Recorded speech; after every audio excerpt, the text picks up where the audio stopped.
Ütle, mitmes saalis täna esilinastus, 2 toimus paralleelselt ja 1 on veel tulemas, et mis toimub? Kolmes saalis me tegime täitsa tavapärase asja, saatsime välja 1000 kutset.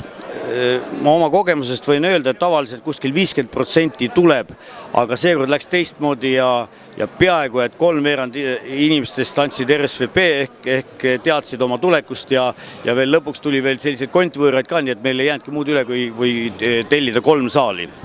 Aga räägi sellest kogemusest nüüd, et sul on, nüüd võib ju öelda, et see laps on sündinud. Jah, võib öelda, see laps on sündinud ja ma ei saa, nüüd peaks nagu ütlema sünnitusvalude kohta midagi, need ei olnud väga suured.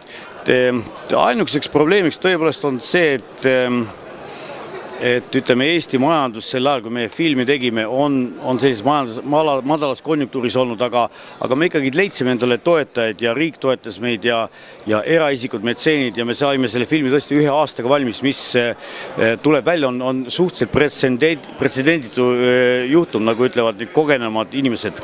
Anu Veermäe, nüüd võib ilmselgelt jalad seinale panna, sellepärast et film on esilinastunud.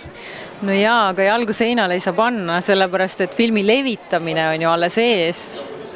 Ja mismoodi see levitamine täpselt hakkab toimuma? Mis nüüd juhtuma hakkab, ütle? No film läheb kõigepealt üle Eesti kõikidesse kinodesse ja järgmiseks läheb ta rahvusvahelisse levisse ja loomulikult me loodame talle kindlasti väga suurt festivali levi, et meil on terve aasta ring erinevatel rahvusvahelistel festivalidel osalemiseks veel ees. Mina tean seda, et see film räägib sinu enda elust, vähekene illustreeritult.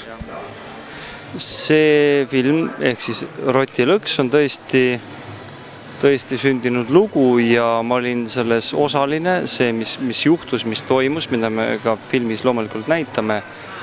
Ja ta on väga, ta on emotsionaalselt sündinud just 2-3 päeva peale seda, kui juhtus see sündmus, mis ka filmis siis on, siis ma järsku leidsin, et võiks sellise asja nüüd ruttu üles võtta. Mr. Salminen, this was your second collaboration with Andres Puustusmaa. And now we finally saw the film. Your impressions? Quite good for the budget and for the timetable.